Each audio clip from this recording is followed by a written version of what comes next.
Hello दोस्तों, तो कैसे हो आप? I hope that you all are fine. Welcome back to my channel. It is the voice of Nikhil Agarwal. Today we will discuss about the planets in astrology and the lordship of the signs. Okay, so जैसे कि आप लोग सब जानते हैं कि जो है कि हमारा जो सोलर सिस्टम है उसमें 8 प्लैनेट्स है और एक स्टार है, सन. स्टार क्या है? सन है हमारा, जो कि जिससे हमें दिन में रोशनी मिलती है. और एक अर्थ का जो है एक नेचुरल सैटेलाइट है जिसे कि हम मून कहते हैं. ठीक है. और फिर उसके बाद जो है मरकरी है और वीनस है. उसके बाद अर्थ है. उसके बाद मार्स है. उसके बाद जुपिटर है. उसके बाद जो है सैटर्न है. उसके बाद यूरेनस है, नेपच्यून है, and Pluto is a dwarf planet. Okay, it is not a planet, it is categorised as dwarf planet. तो अब हम एस्ट्रोलॉजी में देखते हैं कि भाई एस्ट्रोलॉजी में कौन कौन से प्लैनेट्स हैं. ये तो हो गया हमारा साइंस की बात कि भाई साइंस में हमें हमें एस्ट्रोनॉमी में हमें जो अभी अभी हमने आपको जो अभी अभी मैंने आपको प्लैनेट्स गिनवाए सिर्फ वही है. ठीक है, सोलर सिस्टम में. ठीक है, तो अब हम देख लेते हैं एस्ट्रोलॉजी में क्या क्या होता है. एस्ट्रोलॉजी में हमारा क्या है? Planets in astrology. जैसे कि आप ऊपर देख ही सकते हैं हेडिंग में. पहला sun, moon, Mercury, Venus, Mars, Jupiter, Saturn. ठीक है, राहु एंड केतु. ओके, तो अगर हम देखें कि इसमें क्या क्या, पहले तो सन के बारे में देख लेते हैं कि भाई सन क्या है. सन हमारा जो है एक स्टार है पहले तो, लेकिन हम इसको एस्ट्रोलॉजी में प्लैनेट मानते हैं एक. उसके बाद ऐसी हमारे जो मून है उसको भी हम एक प्लैनेट मानते हैं, जो कि हमारी अर्थ की नेचुरल सैटेलाइट है. मरकरी प्लैनेट है. वीनस प्लैनेट अगेन ग्रह. Mars again again a planet. Jupiter again a planet. Saturn again a planet. Rahu Ketu क्या है? राहु बेसिकली हमारा north node of the moon है एंड केतु हमारा south node of the moon है. ठीक है, अब बचा अर्थ, नेपच्यून एंड यूरेनस. ये क्यों नहीं लिया हमने? देखो, हम अर्थ पे तो रहते ही है, हम पृथ्वी पे तो रहते ही है. तो जो हमने कुंडली बनाई थी ना, कुंडली, ये वाली कुंडली है ना, तो इस पे हमने अर्थ को एज अ सेंटर लिया था कि भाई हम अर्थ पे रहते हैं तो हम अर्थ के हिसाब से बनाएंगे ना. हम जहाँ पे रहते हैं उसको थोड़ा ना प्लैनेट कंसीडर करेंगे एस्ट्रोलॉजी में. ठीक है, तो हमने अर्थ को फिक्स रख के हमने सारे के सारे ग्रहों की स्थिति जाननी होती है. अर्थ को फिक्स रखना होता है हमें, लेकिन ठीक है, तो इसलिए हमने अर्थ को प्लैनेट की कैटेगरी में नहीं लिया क्योंकि हम वहाँ पे रहते हैं. और प्लस जो है अर्थ को हम as a centre of the solar system consider करते हैं. जैसे ये पॉइंट है ना, ये वाला, अगर आप देखिए तो ये वाला जो पॉइंट है, ये वाला intersection of the two diagonals है, ये हम है, ये पृथ्वी है. तो पृथ्वी के चारों ओर हमने पृथ्वी को फिक्स रखा. हमने पृथ्वी को फिक्स रख के चारों ओर उसके अंदर प्लैनेट्स घुमाने हैं. बस ये है बेसिकली. ठीक है, और उसके बाद अगला पॉइंट देखते हैं. हम इनके हिंदी नाम भी देख लेते हैं. आइए, सन को सूर्यदेव, मून को चंद्रदेव, मर्क्यूरी को बुधदेव, वीनस को शुक्रदेव, मार्स को मंगल देव, जुपिटर को बृहस्पति देव या गुरुदेव, सैटर्न को शनिदेव, राहु देव, केतु देव। ठीक है, अब आइए अब हम थोड़ा डिस्कस करते हैं कि भाई हमने यूरेनस और नेपच्यून को क्यों नहीं लिया, और प्लूटो तो लिया ही नहीं, क्यों नहीं लिया? क्योंकि एक तो सबसे बड़ी बात है कि भाई ये जब अपनी राशि चेंज करते हैं, ये नेपच्यून, प्लूटो, यूरेनस, तो उनको कम से कम ये मान लीजिए कि बहुत साल लग जाते हैं एक राशि बदलने में ही, तो it is considered as ineffective in the terms of astrology. मतलब कि एक इतने इफेक्टिव नहीं है, और प्लस जो उन ग्रहों से लाइट आती है पृथ्वी तक, तो उस लाइट को पहुंचने में कम से कम आधा घंटा लग जाता है। ठीक है ना?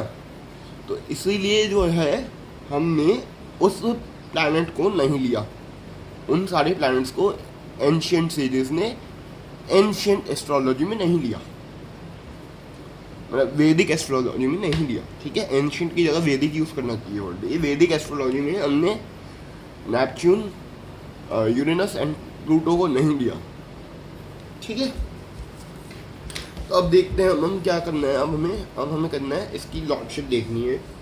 तो आई होप कि ये समझ में आया होगा आपको कि चलो राहु देव और केतु देव के लिए हम अलग से एक वीडियो बना देंगे, उसके लिए आप टेंशन ना लीजिए, इसको और डिटेल में एक्सप्लेन करूँगा राहु देव और केतु देव को। ठीक है, इन दोनों ग्रहों को और डिटेल में एक्सप्लेन करूँगा। अब देख लेते हैं अब हम लॉर्डशिप। पहले आप यहाँ से देखिए, जो हमने साइन पढ़े थे एरीज से लेके पाइसेस तक, उसमें जो है अब मैंने कहा था आपको कि भाई हर एक राशि का लॉर्ड होता है, जैसे हम राशि लॉर्ड कहते हैं या साइन लॉर्ड कहते हैं। तो लॉर्डशिप इन्हीं प्लैनेट्स में से कहीं पे जाएगी। सूर्य से लेके शनि तक राहु देव और केतु देव की कोई अपनी राशियाँ नहीं होती। इसमें बड़ा ही कॉन्ट्राडिक्शन होती है कि भाई इनके पास भी ओनरशिप है या नहीं है। लेकिन जब एंशिएंट टेक्स्ट में ही जो है कॉन्फ्लिक्ट अराइज हो रहा है, तो मैं उस पर कोई कमेंट नहीं करना चाहूँगा। और वैसे भी देख लेंगे अगली वीडियो में, जब मैं राहु और केतु देव पे अलग से वीडियो बनाऊँगा। तो हमारे पास बेसिकली ये 7 प्लैनेट हो गए, 7 प्लैनेट है और 12 राशियाँ है। तो ऑब्वियस सी बात है कि कई राशियों के मतलब कि हर इनमें से कुछ प्लैनेट्स के पास 2-2 राशियों की ओनरशिप होगी इन 7 में से। तो इसमें से हमने क्या करा, सन और मून को, तो सूर्यदेव और चंद्रदेव को, सन और मून को एक एक राशि दे दी, और बाकियों को हमने शनि देव तक जो है 2-2 राशि दे दी। तो बुध के पास 2 राशि है, शुक्रदेव के पास 2 राशि है, बुधदेव के पास 2 राशि है, मंगल देव के पास 2 राशि है, बृहस्पति देव के पास 2 राशि है, शनि देव के पास 2 राशि है। ठीक है, तो अब देखते हैं हम पहले जिनके पास एक एक राशि है, सूर्यदेव और चंद्रदेव के पास एक एक राशि है, उनका देख लेते हैं। वो इजीली याद रहेगा आपको कि भाई कैंसर जो है, कैंसर जो साइन होता है, इसे हम हिंदी में कर्क राशि कहते हैं। कर्क राशि के जो स्वामी बने वो बने चंद्रदेव, और लियो, जिसे हम सिंह राशि कहते हैं, लियो साइन को सिंह राशि कहते हैं, उसकी जो लॉर्डशिप गई वो गई सूर्यदेव के पास।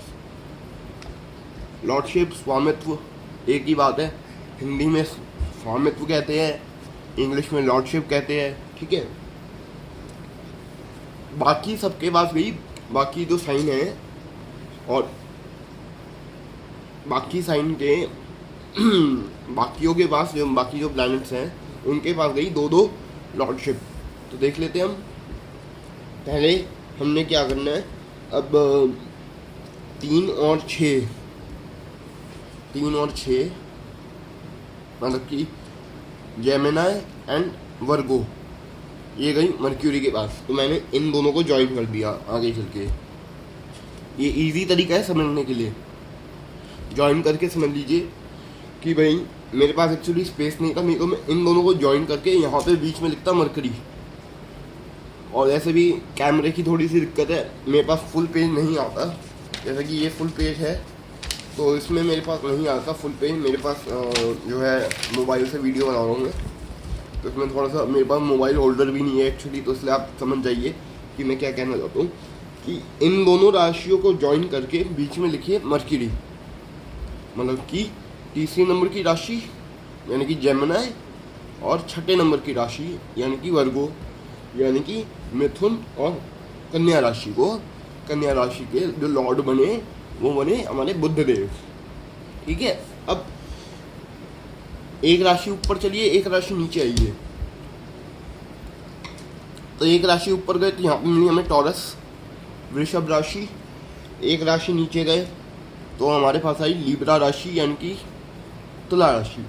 अब तुला राशि के लॉर्डशिप कौन बने, लॉर्ड कौन बने, किसी के बाद गई लॉर्डशिप, ये गई वीनस और उसके बाद भी वीनस। तो आप एक काम करिए, इन दोनों साइन को ज्वाइन करिए और बीच में लिखिए वीनस। ठीक है, वीनस यानी कि शुक्रदेव, शुक्रदेव के बाद गई इनकी लॉर्डशिप। ठीक है, अब एक राशि ऊपर चलिए, एक राशि नीचे आइए।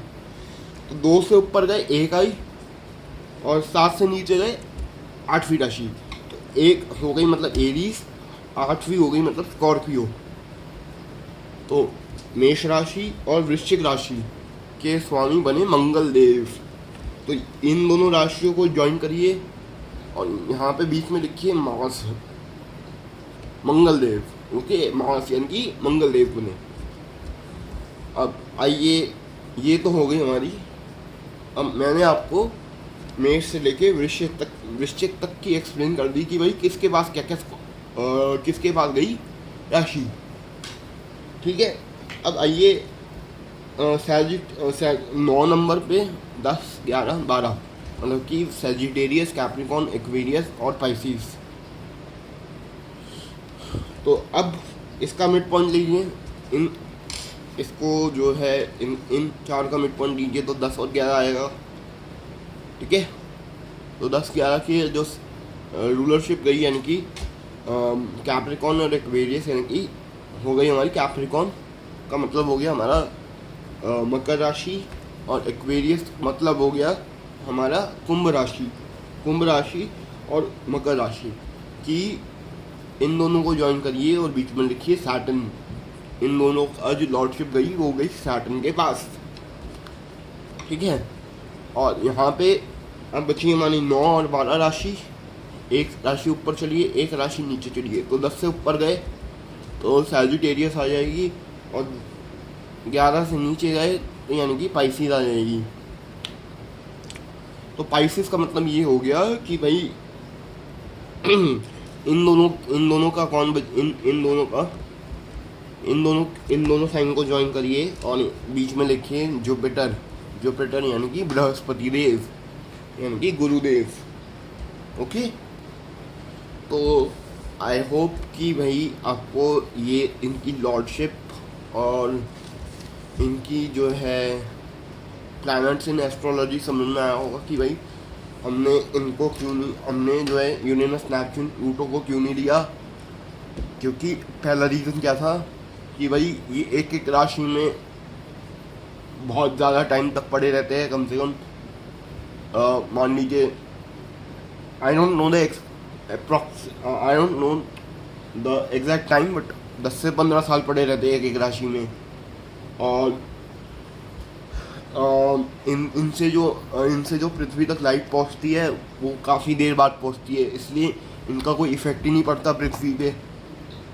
ठीक है, राहु देव और केतु देव के बारे में अलग से वीडियो बनाऊंगा क्योंकि ये थोड़ा इन दोनों ग्रहों के बारे में थोड़ा बताऊँ मैं, क्योंकि कॉन्फ्लिक्ट अराइज होता है हमारी जो एंशियंट टेक्स्ट है उसमें कॉन्फ्लिक्ट अराइज होता है। कोई टेक्स्ट कुछ कहता है, कोई टेक्स्ट कुछ कहता है, ठीक है। और फिर हमने ये देखा कि भाई लॉर्डशिप कैसे आ गई। लॉर्डशिप देख ली। हमने स्टार्ट किया कैंसर से, लियो से, सन मून, उसके बाद एक राशि ऊपर गए, एक राशि नीचे आए, तो एक राशि के ऊपर ऐसे गए हम जेमिनी आ गया, एक राशि नीचे गए तो वर्गो आ गया, दोनों को ज्वाइन किया, मरकरी लिख दिया, ऐसे ही टॉरस के साथ किया, ऐसे ही एरीज के साथ किया, और फिर नीचे आ गए तो हमने कैप्रिकॉर्न और एक्वेरियस को मिड पॉइंट लिया, इन दोनों को ज्वाइन किया, सैटर्न आ गए, और फिर एक राशि ऊपर गए, एक राशि नीचे आए, तो इन दोनों को ज्वाइन किया। इसकी जो लॉर्डशिप गई वो जुपिटर के पास गई। ओके, तो बस यही है। तो आई hope that you have understood the whole concept of the planets in astrology and the lordship of the signs. Okay, so if you have understood the concept, please like the video and share कर लीजिए and subscribe कर लीजिए मेरा channel, and I hope that you all are fine, and bye and take care. That's all from now. Bye and take care.